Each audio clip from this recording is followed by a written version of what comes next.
du Fils et du Saint-Esprit. Amen. Viens, Esprit Saint, viens embraser nos cœurs, viens au secours de nos faiblesses. Viens, Esprit Saint, viens, Esprit consolateur, remplis-nous de joie et d'allégresse. Amen. Alors je suis heureux d'abord de retrouver plusieurs d'entre vous, d'accueillir certains qui sont nouveaux. Jusqu'à présent, nous avons, pour ceux qui sont là depuis quelques années, nous avons quitté le Nouveau Testament, les Évangiles et les Actes des Apôtres, pour nous lancer dans l'aventure de la Genèse et de l'Exode, des livres tout à fait d'une richesse absolument assez époustouflante. Et je vous avoue que la question se posait de la suite à donner à ces lectures. Il y avait plusieurs possibilités. Pendant un moment, je m'étais dit il faudrait qu'on passe par les prophètes. C'est évidemment le deuxième grand pôle de l'Ancien Testament, mais on passait dans un autre univers. Il y avait aussi la possibilité de dire nous arrivons en terre promise, voilà, une année sur l'arrivée en terre promise, qui est un sujet tout à fait essentiel. Mais évidemment qui n'est pas forcément du même. L'enjeu n'est pas tout à fait le même que celui qui est développé dans le livre de la Genèse et l'Exode. Une autre possibilité m'a été suggérée il y a 3 minutes juste avant le cours, c'est-à-dire on aurait pu continuer après l'Exode sur le Lévitique. Voilà. Alors c'est absolument passionnant, mais là il se peut que nous aurions pu nous retrouver peut-être à 3 ou 4, motivés, mais voir comment découper le lobe gauche du foie de la vache rousse dans le cas très précis de la loi qui dit que, etc. Bon, tout ça, c'est passionnant, mais il faut en être persuadé que c'est passionnant et c'est pas évident. Voilà.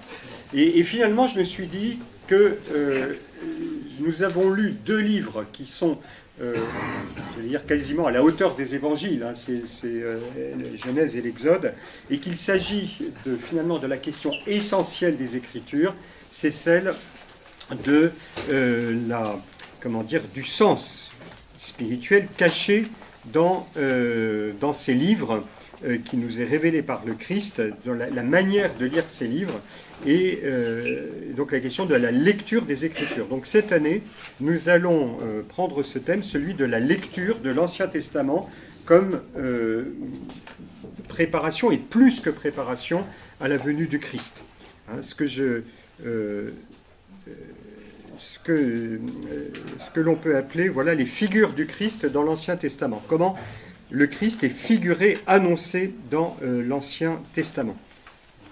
Alors, ce n'est pas uniquement regarder ces figures, mais voir aussi comment dans l'Ancien Testament ça fonctionne, comment tous ces personnages fonctionnent. Alors, je vais tout de suite, maintenant que vous êtes ici, vous ne pouvez plus, enfin, si vous voulez partir, vous le pourrez, mais je vais vous faire peur. Aujourd'hui, ça va être la séance théorique. Donc, ça va être, vous êtes venus pour entendre parler de Jonas, David avec sa harpe, Jonas dans sa baleine, Moïse sur sa montagne, Josué qui traverse le Jourdain. Tout ça, c'est très palpitant et nous en parlerons. Mais ce soir, eh bien, ça va être beaucoup plus théorique. Ça va être sur comment ça fonctionne, la lecture de l'Ancien Testament. Comment l'Ancien Testament fonctionne à l'intérieur de lui-même, avant d'arriver au Nouveau. Donc, ça va être une partie plus théorique. Voilà, j'espère que je ne vous ai pas fait peur. C'est vrai que jusqu'à présent, on a lu des textes, on a surtout lu des récits. Ce soir, ça va être une grande introduction, mais qui va nous dire des choses essentielles sur le passage de l'Ancien au Nouveau Testament. Voilà.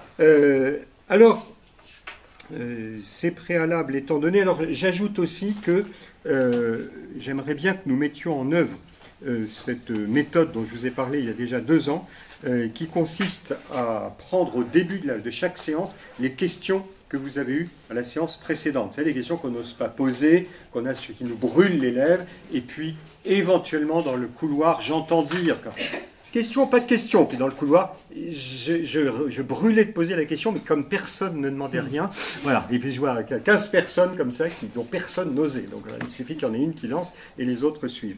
Alors là, on ira au début, vous arrivez avec vos questions. S'il n'y en a pas, c'est qu'il n'y en a vraiment pas. Voilà. C'est clair comme ça? Ça va? J'ajoute aussi que je vous donnerai à chaque séance, pour la séance suivante, le sujet, ça vous permettra de lire. Alors cette année, ce sera quelquefois des figures avec toute leur histoire. Ce sera peut-être plus long que l'an passé où c'était juste des chapitres, mais j'essaierai de vous le dire, et puis peut-être de donner des conseils pour ceux qui le veulent sur quelle partie lire plus précisément si vous n'avez pas le temps de lire un livre complet. Voilà.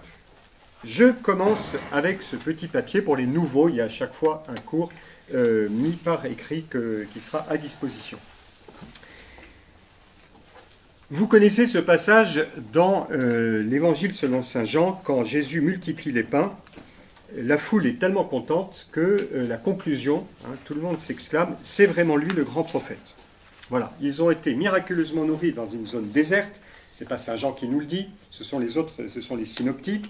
Une foule déserte, de façon miraculeuse, ils mangent le pain, ils disent c'est Moïse. Voilà le prophète qui devait venir. La parole qu'ils disent, cette exclamation, voilà le prophète qui devait venir, c'est la référence à une promesse dans le livre du Deutéronome.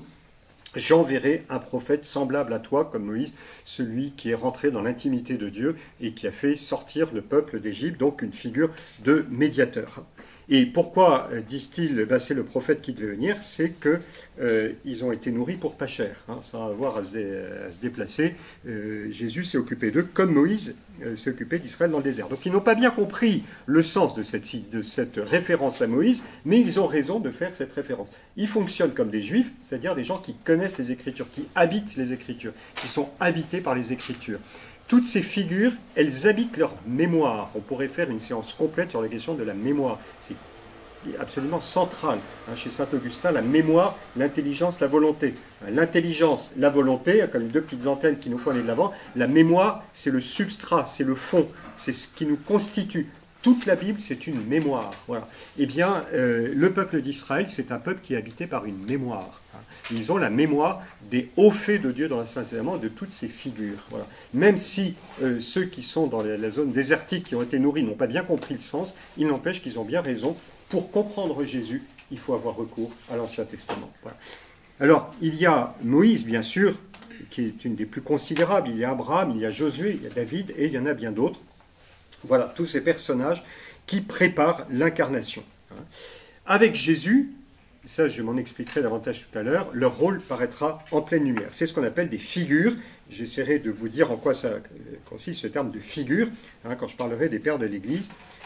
Et nous avons besoin de les découvrir pour comprendre Jésus. On ne peut pas comprendre Jésus si on ne passe pas par ces figures. Il y a donc véritablement un enjeu de lire l'Ancien Testament et plus particulièrement de voir ces personnages qui nous préparent à l'accueil de Jésus. Et Jésus a recueilli la richesse de toutes ces figures de l'Ancien Testament.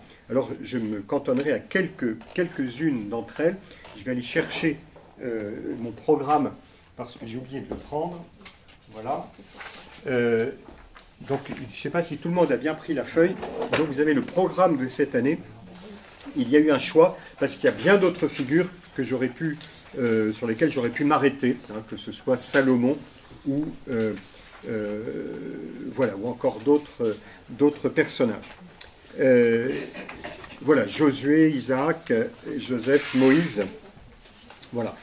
Nous ne pouvons pas comprendre Jésus si en amont, nous ne sommes pas familiers de ces figures. Alors, je vous propose ce soir, dans un premier temps, qui sera le plus conséquent, qui sera peut-être le plus exigeant, mais le plus fondamental, de regarder comment fonctionne l'Ancien Testament. Ensuite, ce sera plus rapide. Je pense que ça suscitera peut-être moins de questions. La question de l'exégèse des pères de l'Église, puisque nous nous inspirerons de façon un peu indirecte de l'exégèse des pères de l'Église. Donc tout d'abord, l'Ancien Testament, j'ai donné comme titre « Figure et accomplissement », puisque c'est véritablement ce dont il s'agit. Vous remarquerez que pour parler de l'Ancien Testament, je parlerai d'abord de l'Ancien Testament en lui-même, l'Ancien Testament qui nous conduit vers le Nouveau, et en une deuxième partie, eh bien, on ira du Nouveau à l'Ancien. On commence par de l'Ancien au Nouveau, et ensuite du Nouveau à l'Ancien. Comme ça, c'est, j'espère, suffisamment clair. Voilà, essayons d'explorer un petit peu l'Ancien Testament, comment fonctionne-t-il. Avec ces grands principes, je dis, qui seront beaucoup plus théoriques, mais je vous rassure, les fois suivantes, nous entrerons dans le vif du sujet, nous irons dans le ventre de la baleine, c'est promis, nous passerons à travers les eaux du Jourdain, c'est promis, nous irons en haut du Sinaï dans le feu et les éclairs, c'est promis, ça va être absolument palpitant. Voilà, ce soir ça le sera moins, mais un peu comme avant d'aller faire une marche dans le désert, on a hâte d'être dans le désert, avant on a les consignes, on nous dit qu'il faut acheter... Je me souviens, il fallait acheter des bouteilles de soda, d'eau sucrée, parce que ça permettait de tenir 3 litres, il fallait 3 litres au moins, des trucs, voilà, le bob, etc. Ça, c'est les indications, bien, bon, on y va. Alors j'espère qu'à la fin de la séance, vous direz, allez, on y va. Voilà. Donc, nous commençons par ces consignes pour lire l'Ancien Testament. On va essayer de comprendre comment ça fonctionne. Tout d'abord, oui, j'ai fait un grand titre, un sous-titre et un sous-sous-titre. La promesse. La promesse, c'est véritablement le grand axe de toutes les Écritures. Ça, je crois qu'il faut vraiment le comprendre d'un point de vue théologique, d'un point de vue biblique et théologique. L'Ancien Testament est traversé de part en part par une promesse de bénédiction. La bénédiction court à travers toute la Bible. Et quand Dieu bénit, ce n'est pas uniquement pour dire « mon petit gars, tu es quelqu'un de bien, je te bénis », ça veut dire « je bénis ce que tu fais ». Non, cette bénédiction, elle est aussi une promesse. Elle est exprimée dès le livre de la Genèse, quand Dieu crée l'homme et la femme, il dit « allez, emplissez la terre ». Donc ceux qui sont à l'image de Dieu vont porter l'image de Dieu sur toute la terre. C'est une promesse parce que ça va courir à travers l'histoire. Et cette promesse va se nouer, se cristalliser, devenir prendre corps à travers, évidemment, le personnage capital. Capital, le terme est tout à fait volontaire. Dans capital, il y a caput, la tête, celui qui est au départ Abraham. C'est une bonne question que je pourrais vous poser si on faisait un devoir par écrit. Qui est le plus important entre Abraham et Moïse? Je ne crois pas qu'il y ait vraiment la réponse parce que l'un et l'autre sont absolument capitaux, mais pas dans les mêmes domaines. Ce sera peut-être une question que nous pourrons aborder, une question qui est passionnante. Abraham, c'est vraiment la grande figure, c'est avec lui, par là où je t'indiquerai, je vous l'avais dit déjà il y a 2 ou 3 ans, quand on avait fait la Genèse, Dieu ne dit pas le pays où Abraham doit aller. À quel endroit doit-il aller? Là où Dieu lui dira. Donc ça veut dire vivre de la parole de Dieu. Son destin, son avenir, c'est de vivre de la parole de Dieu. Et il est porteur de cette promesse. Par toi seront bénis tous les clans de la terre. Tu porteras cette bénédiction, tu seras porteur d'une bénédiction. Tout le thème de la bénédiction qui va courir dans l'histoire des patriarches, qui est vraiment l'histoire, la matrice de l'histoire d'Israël. Le peuple d'Israël, le peuple juif, c'est un peuple dont la spiritualité est axée sur la bénédiction reçue de Dieu, et un juif, c'est quelqu'un qui bénit. Le terme même de juif, c'est la louange, ce sont les louangeurs, les juifs, le louangeur. Ils bénissent Dieu, mais parce qu'ils ont reçu de lui cette bénédiction. Donc là, on a un sujet théologique tout à fait central, et qui va, vous pouvez, quand vous lisez les Écritures, avoir en arrière-fond, même si ça n'apparaît pas immédiatement, cette idée que Dieu vient bénir son peuple, et bénir, ça veut dire avoir une vraie influence de transformation, de grâce. Voilà. À partir d'Abraham, on entre dans une histoire, comme le dit le cardinal Lustiger, il y a histoire quand il y a appel. Dieu appelle Abraham, sinon il n'y a qu'une succession d'événements. Aujourd'hui, dans notre société, on exclut Dieu. On ne voit plus trop comment il peut y avoir d'histoire. Il n'y a plus d'appel, il y a des événements qui se suivent. Pour qu'il y ait histoire et pour qu'il y ait cohérence dans les événements, il faut un appel. Et donc, cet appel adressé à Abraham va enclencher un processus de promesse et d'accomplissement. Et l'Ancien Testament raconte les étapes de ce projet divin. Il y a un progrès continu dans l'Ancien Testament, un progrès continu, un dynamisme interne, une poussée vers un accomplissement à venir. Pour ça qu'il faut, quand les gens vous disent « Ah, les Juifs et les chrétiens, vous avez tel texte », épouvantable parce qu'on va massacrer des gens, je sais pas quoi. Ben oui, on massacre des gens. On ne dit pas que c'est bien, mais ça fait partie de l'histoire. Il y a une histoire où Dieu se révèle et il fait la promesse, par exemple, qu'un jour il y aura la paix, la promesse qu'un jour il y aura que les hommes, il n'y aura plus le péché dans le cœur des hommes. Mais il faut du temps, il faut des étapes. Hein. Et donc, voilà, il y a ce dynamisme interne. Le terme de pousser vers un accomplissement à venir. Hein, c'était le cardinal Ratzinger qui avait écrit un texte très intéressant sur le sujet, qui disait qu'on le veuille ou pas, on sent qu'il y a une espèce de mouvement, un dynamisme intérieur à l'Ancien Testament. On ne peut pas le lire de manière plate. Hein. Et cette poussée vers un accomplissement conduit à parler d'un caractère prophétique de l'Ancien Testament. Un caractère prophétique de l'Ancien Testament. Tout l'Ancien Testament a un caractère prophétique, même dans des textes de loi, même dans des psaumes qui n'annoncent pas forcément un avenir, qui sont juste une louange, il y a une prophétie. Hein.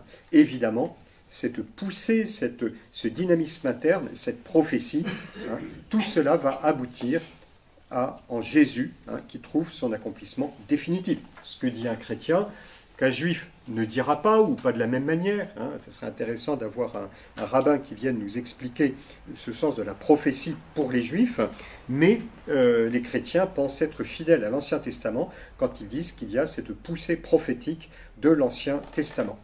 Ceci, j'allais dire, c'était la thèse. Voilà, c'est là, je pose une thèse, ça veut dire on pose une affirmation, hein, une sorte de postulat, et voilà. Et bien maintenant, je vais essayer d'interroger, de revenir sur cette question de la prophétie. Qu'est-ce que c'est que la prophétie dans l'Ancien Testament? C'est une question importante. Qu'est-ce que c'est que la prophétie dans l'Ancien Testament? C'est vraiment une question capitale, parce que ça veut dire que les événements qui se déroulent ont une signification. Sinon, on est dans Dieu qui intervient comme ça, directement, mais il n'y a plus d'histoire sainte, et pour nous, nous n'avons plus notre place. Donc la prophétie, elle nous dit quelque chose, il faut que nous comprenions de quoi il s'agit. Pour nous, les prophètes, eh bien, un prophète, si vous ne regardez pas votre feuille, allez, qu'est-ce que c'est qu'un prophète? Ne regardez pas votre feuille. Moi, à la paroisse, je fais un cours comme ça, je pose des questions, et puis la personne, elle donne toujours la bonne réponse. Alors, j'ai dit, oui, mais vous lisez votre feuille. Oui, mais c'est marqué. J'ai dit, oui, vous ne lisez pas. Vous lirez après. Voilà. Celui qui prédit des événements à venir. Alors, redis. Celui qui prédit des événements à venir. C'est quelqu'un qui annonce la parole de Dieu. Quelqu'un qui annonce la parole de Dieu. Un messager de Dieu. Un messager de Dieu. Qui annonce quelque chose. Quelqu'un qui annonce quelque chose. Qui a été choisi par Dieu. Celui qui dit la volonté de Dieu au présent. Alors je vois que dire le terme au présent signifie qu'il y a déjà eu une réflexion sur le sujet, et de fait, les premiers prophètes, c'est ceux, ils n'ont pas l'idée d'un avenir, ils ont l'idée de dire le prophète. C'est celui qui vient taper sur l'épaule du roi en disant « Hé, le roi, il y a un vrai roi, il est au ciel, obéis à la loi, tu es en train de désobéir, c'est ça un prophète. Hein, vous lisez Amos, vous lisez le prophète Amos, vous lisez le prophète Michée, et le roi il dit « Fiche le camp, je ne t'ai pas appelé ». Il dit « Moi j'ai rien demandé, hein, moi j'étais piqueur de sycomore, hein, voilà, j'étais piqueur de sycomore. » Donc moi j'étais vraiment, mais je ne voulais pas, mais le Seigneur m'a envoyé pour te dire « Sois obéissant à la loi ». Un prophète, c'est ça le prophète, c'est d'abord ça. Hein. Ce n'est pas celui qui annonce qu'il se passera quelque chose. Si c'était le cas, alors là, évidemment, on peut comprendre l'Ancien Testament comme un ensemble d'oracles. Il va se passer ceci, il va se passer cela. Bon, une fois que ce qui était annoncé est arrivé, quelle est l'utilité des prophéties? Une fois que Jésus est venu, ben, il n'y a plus besoin. Enfin, je sais pas. Quand on annonce qu'il va y avoir, je sais pas quoi, qu'il va y avoir une éclipse solaire, donc, il y a des annonces de l'éclipse solaire. Aujourd'hui, quand vous étudiez l'histoire des astres et tout, vous n'allez pas forcément vous intéresser aux annonces de l'éclipse solaire. Vous allez voir comment ça a fonctionné, l'éclipse solaire. Ce qui est intéressant, c'est l'éclipse solaire. Les annonces, elles n'ont de sens que par rapport à l'événement. Les annonces, une fois qu'elles sont passées, c'est fait. Hein. Or, la prophétie de l'Ancien Testament, si c'est le cas, ben, on comprend que les chrétiens dans les premiers siècles, dès le premier siècle, ils auraient abandonné l'Ancien Testament. Or, pourquoi ils l'ont gardé? Parce que l'Ancien Testament a caractère prophétique, parce que la prophétie nous dit l'actualité de la parole de Dieu, Dieu qui intervient de manière réelle. Il y a une histoire qui a sa propre consistance. La prophétie n'est pas une méthode d'information sur l'avenir. Il faut bien le comprendre. La prophétie n'est pas une méthode d'information sur l'avenir. La Bible ne traduit pas une chose. La Bible ne se contente pas de nous dire des choses que nous devrions savoir. Ce n'est pas une somme de phrases plus ou moins énigmatiques. Un jour, on arrivera à comprendre. Non, la Bible traduit une expérience historique. La Bible traduit une expérience historique. Toute la Bible renvoie à une histoire. Et ça a été repris par des grands théologiens, des grands exégètes. Le cardinal de Lubac, qui a commenté le texte du concile Dei Verbum sur la parole de Dieu, a bien résumé ça en disant « Dieu se révèle dans une histoire ». Dieu se révèle dans une histoire, non pas dans des phrases, non pas dans des textes, mais dans une histoire. Alors évidemment, la Bible, les textes, les phrases ont une place. Ils ont une place. Mais ce qui est central, ce qui est capital, c'est d'abord une histoire. L'histoire du peuple d'Israël. C'est à travers les événements que Dieu se révèle. Dieu s'est engagé dans l'histoire. Ça, c'est le propre du judaïsme et du christianisme. Qu'est-ce que c'est que le judaïsme? Sinon la trace d'un appel de Dieu dans l'histoire, qui subsiste. C'est pour ça que nous croyons que le peuple juif reste le peuple choisi par Dieu, parce que Dieu ne renie pas sa parole. Voilà. Donc Dieu passe à travers une histoire, à travers l'histoire d'Israël. Il a bousculé le cours de l'histoire. Il a bousculé le cours de l'histoire. Vous connaissez la phrase de Léon Bloy, le peuple juif barre le grand fleuve de l'histoire de l'humanité pour en élever le niveau. C'est très beau comme image. Quand on voit Abraham, quand on voit Moïse, quand on voit la loi de Moïse, quand on voit les psaumes, quand on voit toute l'histoire d'Israël, tout l'Ancien Testament, on se dit, il y a quelque chose qui s'est passé, et on s'en rend bien compte, même si c'est quelquefois de façon paradoxale ou douloureuse, mais il s'est passé quelque chose à travers tout l'Ancien Testament. Dieu a bousculé l'histoire. Il y a eu des événements dont la valeur n'était pas uniquement, un exemple purement théorique. La vocation d'Abraham, l'élection d'Israël, la sortie d'Égypte. Tout ça, c'est des événements qui ont changé le cours de l'histoire. La parole de Dieu, alors je pourrais faire aussi tout un chapitre sur le mot de parole. En hébreu, c'est la davar, davar, mais même quand c'est Dieu qui parle, amar, en hébreu, la davar, c'est beaucoup plus fort que la davar, ça veut dire une parole événement, à tel point qu'il y a un moment, on dit, Isaïe se tourna, il regarda derrière lui et il vit la davar. Il voit la parole.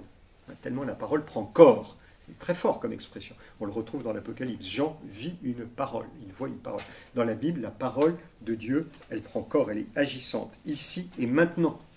Comme le rappelait Laetitia tout à l'heure, voilà, c'est une parole prophétique qui agit ici et maintenant. Une parole efficace et vraie. Très important. Une parole efficace et vraie, même si Israël ne la comprend pas et y est infidèle. C'est pour ça que les prophètes sont là pour rappeler sans cesse. Tu es infidèle à la parole, mais la parole, elle demeure vivante. Et elle t'appelle à rester fidèle au Seigneur. Il y a cette découverte pour Israël que la parole de Dieu agit.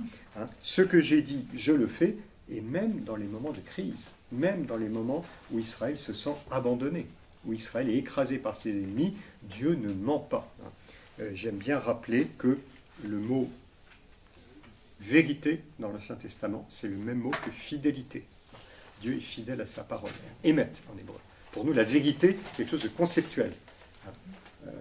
Dans l'Ancien Testament, le mot vérité, quand vous avez le mot vérité, c'est émet, et ça veut dire aussi fidélité. Dieu est fidèle à lui-même. C'est ça la vérité. Qu'est-ce que c'est? C'est quand il n'y a pas d'écart entre la chose dite et la réalité. Donc, l'Ancien Testament, c'est cette histoire où Dieu s'engage. Voilà. Et si on regarde de plus près les événements, parce que comme je vous ai dit tout à l'heure, il y a une succession d'événements, chaque événement constitue un accomplissement partiel qui en prépare un autre. Dieu appelle Abraham, donc Abraham se met en route et il arrive dans la terre que Dieu a promise. Donc c'est un accomplissement. Je t'ai promis que je te donnerai cette terre. Mais Abraham découvre qu'en réalité, il y aura une autre terre, peut-être surtout quand le peuple va être exilé, que Dieu affermira sa promesse, que peut-être qu'on va passer à un niveau de compréhension supérieur. Quand Dieu va choisir David, il va montrer qu'il y aura une autre royauté, qu'il y aura un autre roi. Alors on va voir arriver Salomon, le sage. mais il y a peut-être encore le fils de David. Qui sera le fils de David? Et petit à petit, on verra se constituer cette promesse, enfin se révéler cette promesse.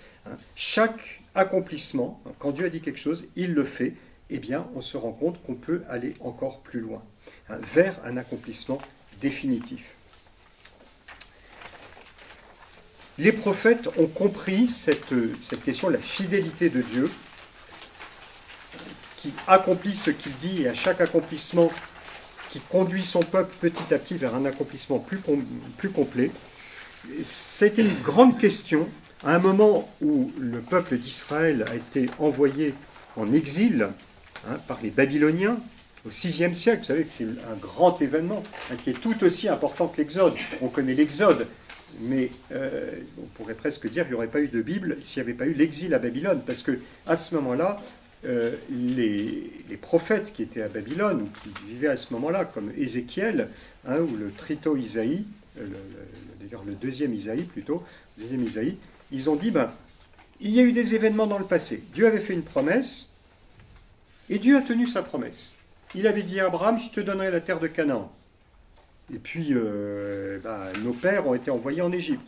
Eh bien, Dieu a ramené nos pères sur la terre de Canaan qu'il avait donnée à Abraham. Donc, sa promesse s'est accomplie, puisque 430 ans après cette période d'esclavage, Dieu a libéré le peuple d'Israël à main forte et à bras étendus. On a vu ça l'an passé à propos de l'Exode.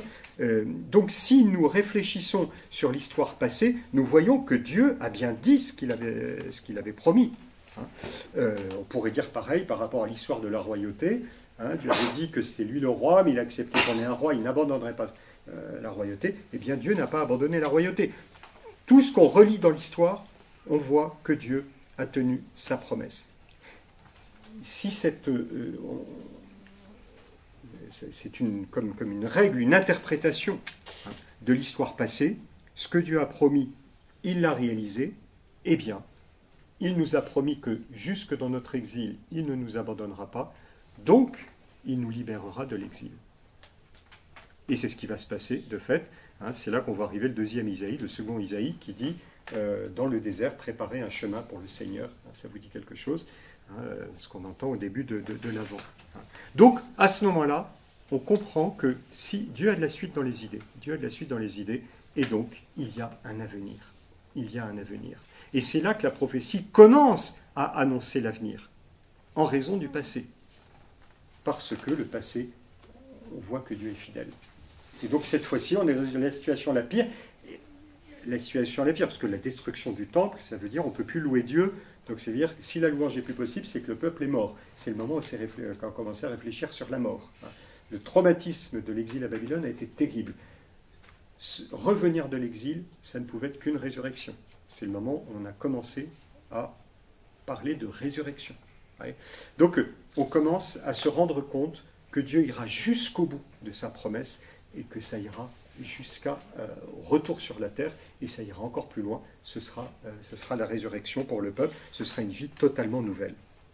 Alors, je vais un peu vite en besogne, parce que la question de la résurrection, il faudra encore beaucoup de temps pour arriver à comprendre, mais vous voyez le dynamisme, c'est au moment de l'exil que on comprend que la prophétie, ce qu'est la prophétie, l'annonce d'un salut à venir.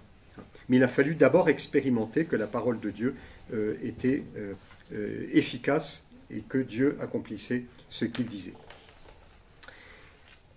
Tout ça veut dire que l'engagement de Dieu dans l'histoire d'Israël n'a pas été quelque chose de formel. Ce n'est pas uniquement des idées. On a du mal à s'en rendre compte aujourd'hui. On a une spiritualité, alors on cultive l'intériorité, c'est très bien. Mon Jésus dans mon cœur, voilà... C'est une espèce de piété qui est très, très, très centrée sur le cœur. Vous savez, on dit Jésus est vivant, mais il est vivant au fond de ton cœur, d'accord. Dans la Bible, Dieu est vivant parce qu'il a choisi un peuple, parce qu'il l'a ramené sur sa terre, parce qu'il a réuni les tribus qui étaient dispersées. Oui. Donc, l'engagement de Dieu dans l'histoire d'Israël, ça n'a pas été quelque chose de formel.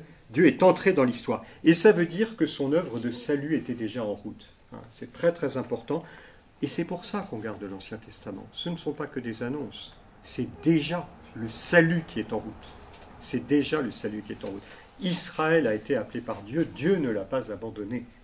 Et ce salut qui est vécu de manière partielle, encore imparfaite par un peuple marqué par le péché, un jour, ce salut sera total. Et c'est en voyant comment petit à petit le Seigneur agit que Israël un jour pourra accueillir la totale nouveauté du Christ. La nouveauté du Christ, c'est que le salut sera parfait et définitif, et ce ne sera pas uniquement un salut pour Israël, mais aussi un salut pour tous les hommes. Au départ de la promesse, je vous ai dit que c'était qui ? Abraham. Et qu'est-ce que dit Abraham ? Il y a une bénédiction pour toi, et à travers toi, ta descendance, et par ta descendance, toutes les nations de la terre. C'est ce qui va se passer avec Jésus, quand il va dire aux apôtres, maintenant, annoncez l'évangile à toutes les nations, en étant passé par ce goulot étroit du peuple d'Israël. Dieu a de la suite dans les idées. Et Marie l'a bien compris, parce que quand elle accueille la naissance de Jésus, elle dit, le Seigneur se souvient de la promesse qu'il avait faite en faveur d'Abraham et de sa descendance à jamais. Ouais, Dieu a de la suite dans les idées. Et Marie, qui est la meilleure lectrice des Écritures que l'histoire n'a jamais eue, c'est la meilleure exégète, Marie, une vraie juive. Elle sait que, c'est une juive, Marie, elle sait que Dieu a de la suite dans les idées, il a promis quelque chose à Abraham, et ça y est, le temps est arrivé du parfait accomplissement. Et donc elle va chanter le Magnificat. Voilà. Pour résumer, nous pouvons dire que les annonces des réalités à venir ne sont pas contenues d'abord dans des textes. Autrement dit, la Bible, ce n'est pas Nostradamus. D'accord ? Je n'ai pas lu Nostradamus, mais j'ai lu des articles. Voilà, c'est des débuts d'articles, parce que le reste ne me donnait aucune envie. Voilà. Des textes mystérieux qu'on va essayer de décrypter. Ce n'est pas ça. La Bible, c'est un rapport entre le texte et l'histoire. Il y a un rapport entre le texte et l'histoire. Dieu se dit dans les réalités historiques, sans cesse interprétées. Et c'est pour ça qu'on a le texte. On a une histoire qui va être écrite et réécrite, et qui va renvoyer à une histoire, une nouvelle promesse, un nouvel accomplissement. Voilà. Un va-et-vient entre le texte et l'histoire. Le rapport entre les prophéties dont on a parlé, les prophéties et Jésus, ce n'est donc pas un rapport entre une annonce, j'allais dire abstraite, et un événement historique, mais c'est un rapport entre un événement historique et un autre événement historique. Il y a de l'histoire concrète dans l'Ancien Testament. Nous, dans notre tête, on passe d'une annonce verbale à un accomplissement. Dans l'Ancien Testament, on passe d'une réalisation historique à une autre réalisation. Et tout ça, c'est la même histoire, ce qu'on appelle l'histoire de salut, une histoire homogène. Quand on lit l'Ancien Testament, on ne va pas uniquement chercher des preuves que Jésus est le Fils de Dieu, ou des annonces, comme Nostradamus, mais on va chercher déjà Dieu dans l'histoire qui, petit à petit, s'approche de son peuple, jusqu'à le transformer au fond de son cœur. Alors j'en arrive à la question des figures de l'Ancien Testament, donc ces fameux personnages. Je vais redire un peu la même chose. Là, nous avons passé le cap de la partie la plus difficile. Je ne sais pas si on aura beaucoup de temps à la fin, mais mettez vos questions, puis on verra la fois suivante. La question des figures. Et j'ai parlé surtout des événements historiques. Au milieu de ces événements historiques, il y a bien sûr des personnes concrètes qui annoncent le Christ. Et on est habitué à chercher dans l'Ancien Testament des figures qui annoncent le Christ. Qui annonce le Christ, à votre avis, dans l'Ancien Testament? Quelles sont les figures? Alors, il y a Jean-Baptiste, lui, c'est au sens où, verbalement, il dit, voilà, c'est lui. Alors, Isaïe, c'est intéressant, très intéressant. Alors, Isaïe, il le fait comme prophète, il écrit des textes. Mais là, je parle de personnages de l'Ancien Testament. Alors, est-ce qu'on peut dire qu'Abraham annonce Jésus? Là, c'est une question. Alors, il parle de lui. D'accord. Non, mais c'est très intéressant ce que vous dites. Alors, il y a ceux qui parlent de Jésus, et il y a ceux qui ne parlent pas du tout de Jésus, mais qui, dans leur existence, vivent déjà quelque chose de ce que vivra Jésus. Et, par exemple, quand Isaïe, quand David est persécuté par Saül, David ne dit pas « un jour, il y aura un Messie, un fils de David ». Mais il est persécuté. Jérémie. Jusqu'au bout. Il est persécuté. Donc ce n'est pas dans les paroles de David qu'il est la figure, mais c'est dans sa vie, en tant qu'il a été persécuté. Vous voyez ? Et c'est ça, les auteurs bibliques, ils vont dire, regardez l'histoire de David, il était persécuté. Pourtant, il a été choisi par Dieu. Il était oint. Il portait une onction. C'est la figure du Christ qui, même dans la persécution, ne va pas perdre cette onction pour régner, non plus simplement sur Israël, mais sur toute l'humanité.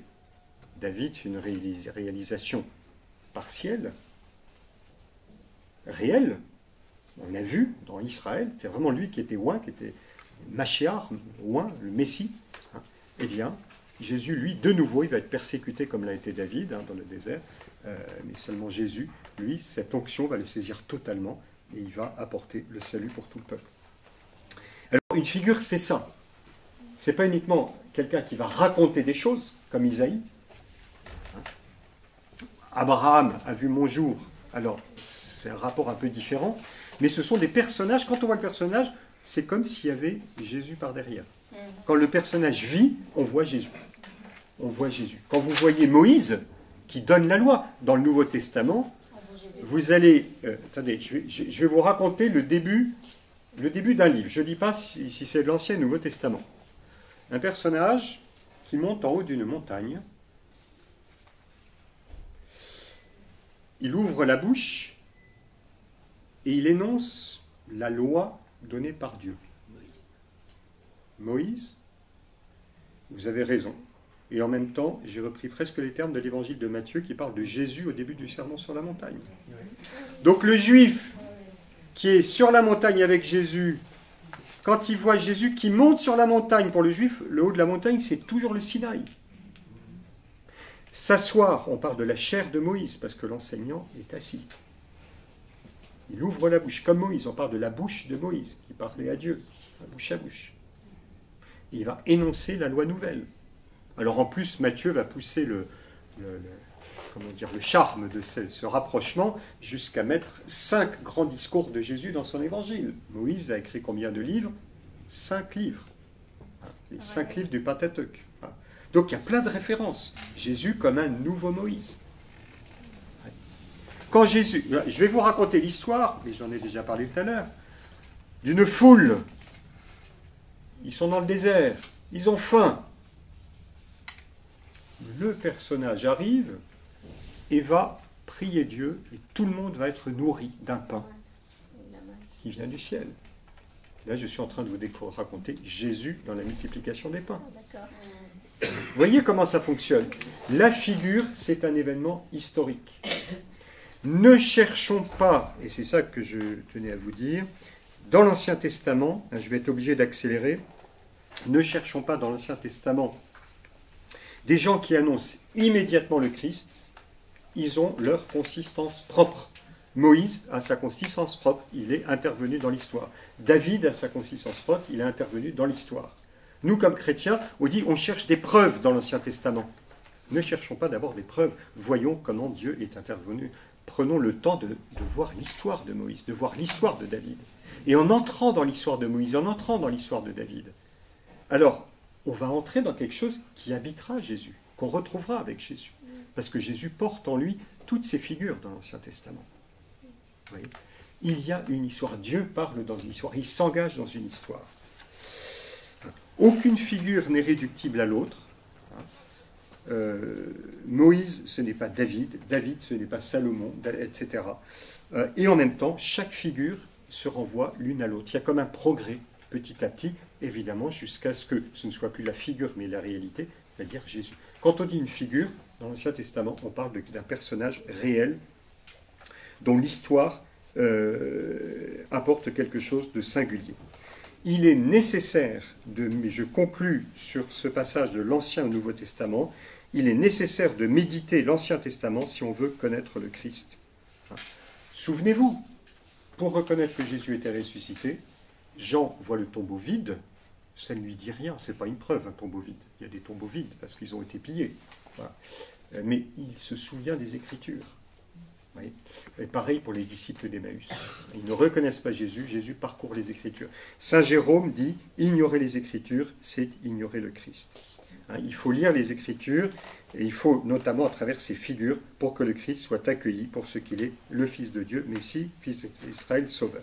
Alors, je vais maintenant aller plus rapidement. Est-ce que ça va? Est-ce que c'est... ça fait peut-être peut-être un peu beaucoup, mais vous noterez les questions s'il y en a. Voilà, on est passé de l'Ancien au Nouveau, maintenant du Nouveau à l'Ancien Testament. On ne peut pas vider l'Ancien Testament de sa substance. Et la question est gravissime, elle est capitale pour la lecture des Écritures. Les chrétiens ont été très marqués par cette idée que l'Ancien Testament était là uniquement pour apporter des preuves de la divinité du Christ. Ça a vidé l'Ancien Testament de son sens. Et ça nous a donné une approche de la foi qui n'était plus du tout historique, une approche de la foi verticale. Il y a des vérités, on les croit, c'est tout. Alors le XXe siècle, l'exégèse au XXe siècle, la théologie au XXe siècle, avec des gens comme le père de Lubac, le père Danielou, nous ont aidés à reprendre conscience que Dieu entre dans une histoire. Et c'est très important pour nous, et c'est très rassurant, parce que si on est dans une histoire, chacun de nous peut s'insérer dans cette histoire. Par la liturgie, par l'écoute de la parole, par la conversion, on sait que tout n'est pas joué en un seul coup. C'est une vision plus islamique, de dire, il y a la foi, c'est à prendre ou à laisser. Tu crois ou tu ne crois pas. Chez les chrétiens et les juifs, nous savons que nous sommes dans une histoire. Et ça veut dire aussi que nous ne rejetons pas l'Ancien Testament, mais nous lisons, et l'Église le fait depuis le 1er siècle. On voit Jésus lire les Écritures à la synagogue, et les premiers chrétiens ont fait pareil. Voilà, on ne peut pas vider l'Ancien Testament de sa substance. Mais il y a un danger inverse. Celui qui reviendrait à dire, eh bien, puisque l'Ancien Testament, les figures, les textes de l'Ancien Testament ont une consistance, ont une sorte de réalité, eh bien, tout est dit dans l'Ancien Testament, et Jésus ne fait que accomplir un programme déjà marqué dans l'Ancien Testament. Il y a des gens qui vous disent ça. Regardez, dans tout l'Ancien Testament, on voit déjà ce que Jésus a vécu. Ça, c'est un danger qu'on trouve aussi beaucoup actuellement. Le Nouveau Testament, qui serait la simple réalisation de ce qui était prévu dans l'Ancien. Et je le vois, si je vous pose la question, quelle est la différence entre un juif et un chrétien par rapport au Messie, par rapport au Christ? Les juifs, ils attendent toujours un Messie. Et le chrétien? Ils attendent son retour. On attend le retour. On attend le retour? La parousie, le retour. Alors, eux, ils attendent la venue du Messie, et nous, son retour. on attend son retour. Ça veut dire parce qu'en général, la réponse, c'est nous, on croit qu'il est venu. Ce qui est vrai aussi. C'est vrai aussi. Alors, donc c'est bien, vous avez habilement évité le piège que je vous ai tendu, mais je pense que le piège fonctionne quand même, parce qu'on a quand même dans la tête l'idée que les Juifs attendent le Messie, nous croyons qu'il est venu. Sous-entendu, il y a des annonces précises du Messie, on voit bien en lisant les évangiles que toutes ces annonces, elles sont réalisées. Voilà. Ça voudrait dire que Jésus ne fait que accomplir un programme écrit à l'avance. Voilà ce que fera le Messie. Il naîtra à Bethléem, je sais pas quoi, ce sera ceci, il y aura la passion, il y aura... Voilà. Jésus met en œuvre un programme.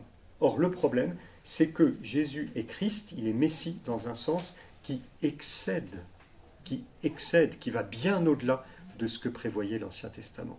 On a besoin de l'Ancien Testament pour reconnaître Jésus, comme je vous l'ai dit abondamment, parce qu'il vient comme mener une histoire à son accomplissement, à sa plénitude, mais il y a une totale nouveauté qui, en retour, va nous permettre de comprendre l'Ancien Testament avec une profondeur qu'on n'imaginait pas.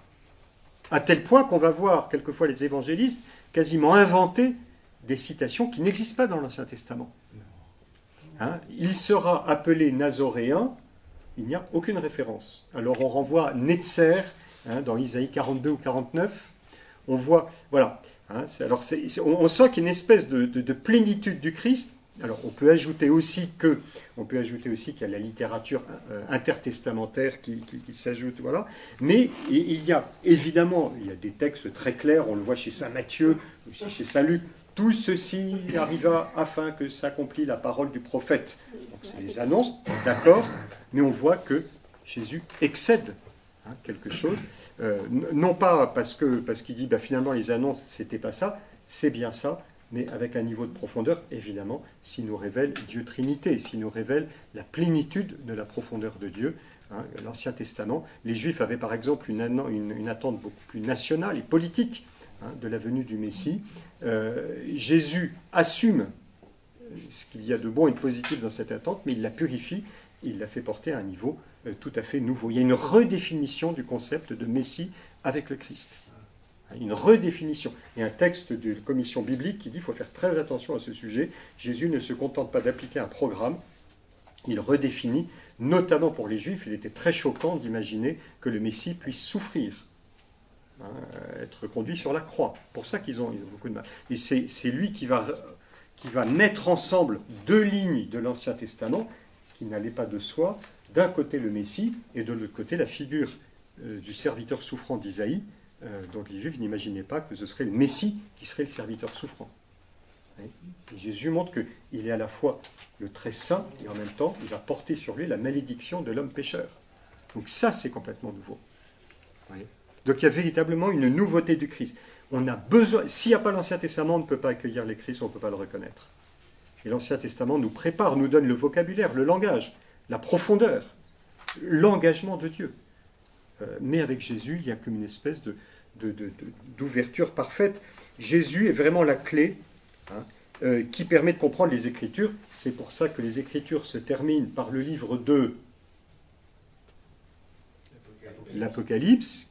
Et l'Apocalypse, quel est le centre de l'Apocalypse? C'est peut-être pas facile comme question. Ça tourne autour de quoi, l'Apocalypse? Quel est l'élément décisif de l'Apocalypse? Le retour du Christ. L'Antichrist. Le retour du Christ, l'Antichrist. Alors Saint Jean le dit au début, c'est la mort et la résurrection du Christ, qui juge l'histoire, qui relie. C'est comme si on se mettait entre le Golgotha et le tombeau du Christ, et on dit là, on va relire toutes les Écritures à la lumière de la passion du Christ. Un peu comme une espèce d'impact dans l'histoire de l'humanité. Il est l'agneau immolé. Qui peut ouvrir le livre des Écritures? Et je pleurais très fort, je vous ai mis les citations, et je pleurais très fort de ce que personne ne puisse ouvrir le livre aux 7 sceaux. Saint Jean qui pleure, Saint Jean le témoin, qui va ouvrir les Écritures? Il y a une voix dans le ciel qui dit « Ne pleure pas ». Il a remporté la victoire, l'agneau, le Christ, l'agneau de Dieu. D'ailleurs, on voit Jean-Baptiste qui montre l'agneau, et l'agneau, il est sur le livre ouvert. C'est l'immolation, c'est la mort de Jésus sur la croix et sa résurrection. C'est ça qui est le sens de l'histoire. C'est la rédemption. C'est Dieu qui sauve l'homme. Et c'est là le sens des Écritures. Donc, les pères de l'Église, ce passage de l'Apocalypse, je vous ai mis Apocalypse 5.5, il faut vraiment que vous le lisiez, que vous regardiez le passage. Jésus est planté au cœur de l'histoire et il va relire toute l'histoire d'Israël. L'Apocalypse reprend toutes les prophéties de l'Ancien Testament. Donc il ne faut pas dire que l'Apocalypse, c'est l'annonce des catastrophes à venir. Non, l'Apocalypse, c'est c'est l'impact de la mort et de la résurrection du Christ sur toute l'histoire. Voilà. Donc, c'est là qu'on passe du Nouveau Testament à l'Ancien.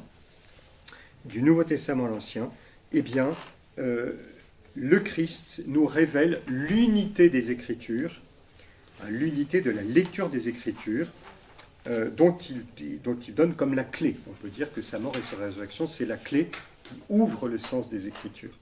Et on va relire tout l'Ancien Testament à la lumière du Christ ressuscité.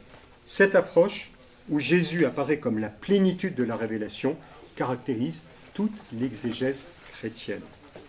Elle a trouvé son déploiement dans ce que l'on appelle l'exégèse des pères de l'Église. Ils partent de l'événement du Christ ressuscité et ils reprennent l'histoire de l'Exode. Et ils voient comment dans les événements de l'Exode, par exemple la manne, le don de la manne, c'est déjà l'annonce de l'Eucharistie. Parce que Jésus leur en a révélé le sens caché. Alors, j'en arrive à l'exégèse des pères de l'Église. Là, je vais simplement lire le texte.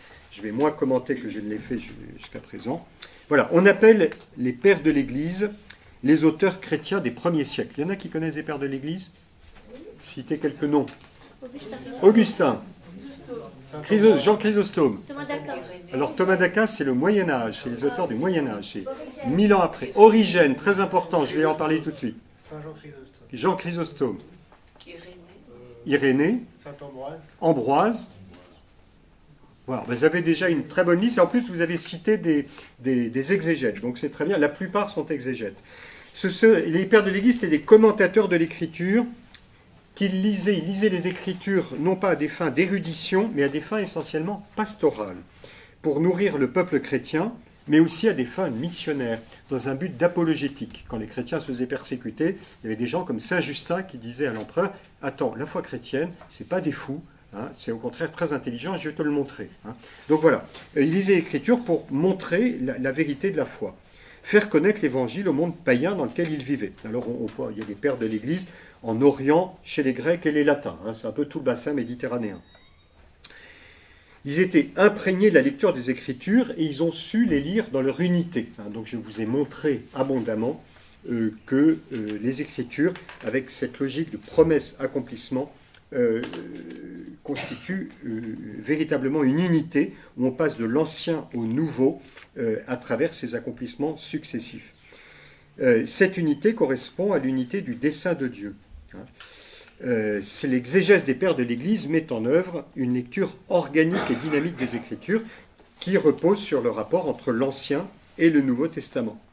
Il s'agit de montrer comment l'Ancien Testament annonce le Nouveau et comment le Nouveau accomplit l'Ancien et en révèle le sens. Alors, il y a une petite phrase de saint Augustin, un distique, que est important que vous la connaissiez parce qu'elle est très, très caractéristique et permet de comprendre le rapport entre les deux. Je cite, « Le Nouveau Testament était caché dans l'Ancien ». Donc il y avait déjà la figure du Christ qui était cachée derrière le visage de David, de Moïse, de Salomon, de Jonas. Quand on gratte un peu, on voit déjà les traits du Christ. Le Nouveau Testament était caché dans l'Ancien et l'Ancien est dévoilé dans le Nouveau. Donc tout le sens de cette histoire d'Israël trouve un nouvel éclat dans le Messie, le Christ, le Fils de Dieu. Oui. Dieu s'est révélé dans une histoire, celle que nous rapportent les Écritures. Il est indispensable de les lire au niveau du sens, c'est très important, au niveau du sens littéral. Qu'est-ce que c'est que le sens littéral? C'est quand on lit l'histoire de la libération d'Égypte, on va dire « Ah, ben c'est merveilleux, ça montre que Dieu nous libère de nos esclavages. » C'est profondément vrai, mais ce n'est pas comme ça qu'on va lire le livre de l'Exode.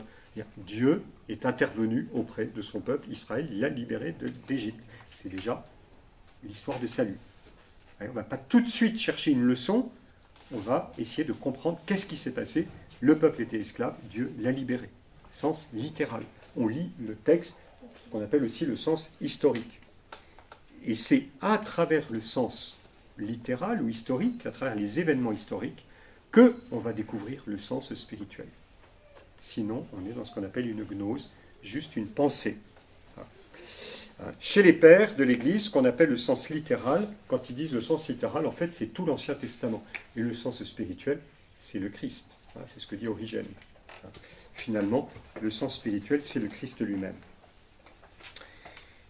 Alors, la méthode de lecture des Écritures qui les caractérise, c'est une méthode qu'on appelle la typologie. Alors, vous avez parlé d'Origène. Il y en a quelques-uns qui connaissent Origène? Pas Origine, Origène.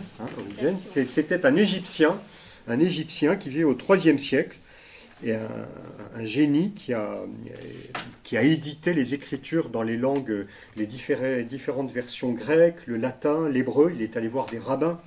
Donc, une grande connaissance des Écritures. Et il nous montre comment, dans l'Ancien Testament, il y a justement ces figures ou ces types, en grec tupoi, ça donnait les types, de réalité à venir. Et chaque figure porte en elle incoativement, de façon naissante, de façon encore cachée, une réalité qui se révélera pleinement dans le Christ.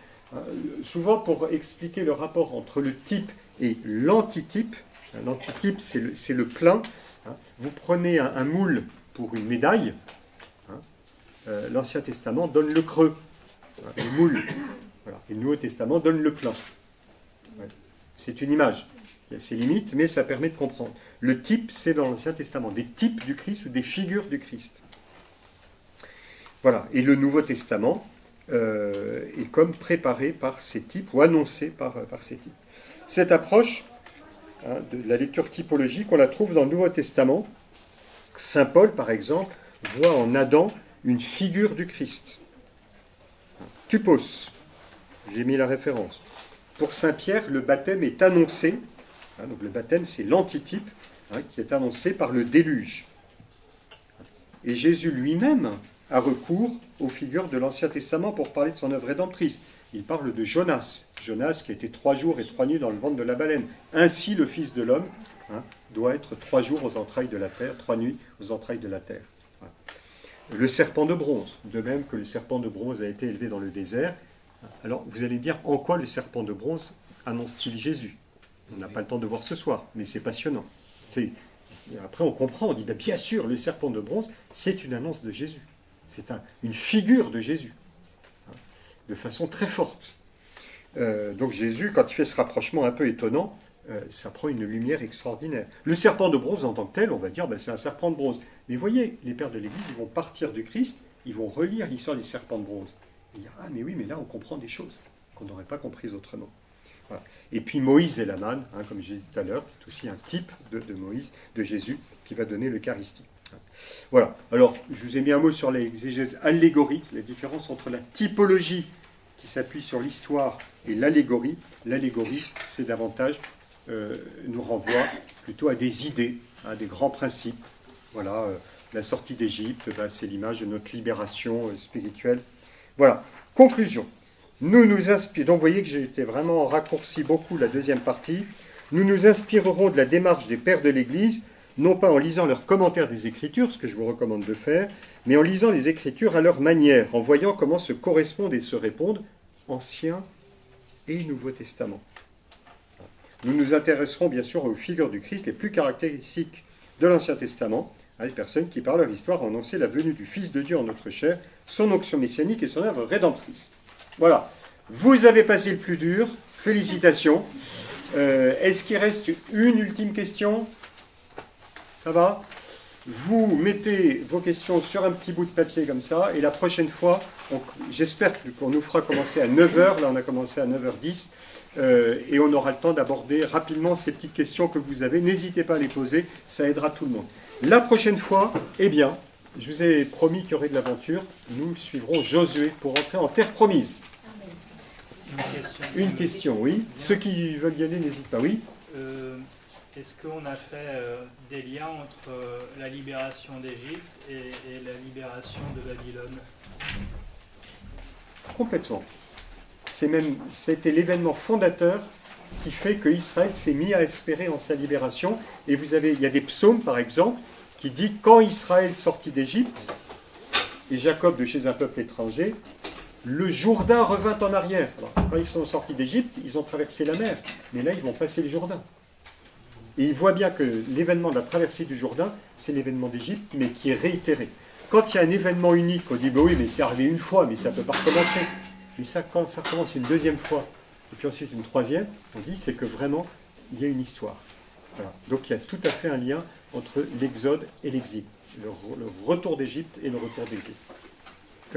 Et tout ça, ça ira d'approfondissement en approfondissement, comme je disais tout à l'heure, promesse, accomplissement, nouvelle promesse, nouvel accomplissement, et ultimement, c'est Jésus qui passe par les eaux de la mort. Il parle de sa mort comme un baptême, donc il fait référence à la traversée du Jourdain, il va lui-même dans le Jourdain, et la résurrection, c'est on entre en terre promise. Et ça, on le verra la prochaine fois avec Josué. Bon, c'est pas une Allez, voilà, oui. La prochaine, oui, donc c'est Josué. Alors, c'est tout le livre de Josué, mais lisez les premiers chapitres de Josué. Voilà. La traversée du Jourdain, c'est par exemple les chapitres 3 et 4. Voilà. Bon, c'est pas une question, mais oui. quand j'étais dans une école chrétienne, oui. On avait le livre, le Nouveau Testament. Oui. On n'avait pas l'Ancien. Ah ben bien sûr. L'Ancien Testament, on a été très mal à l'aise pendant longtemps parce qu'on cherchait uniquement des preuves de Jésus, mais on se rend compte maintenant qu'il y a quand même une histoire, qu'il y a quelque chose à nous dire. Oui, c'est pourquoi on avait plus quelques histoires Noé, Adam, mais on n'avait pas du tout, comme vous avez dit, c'est une continuation.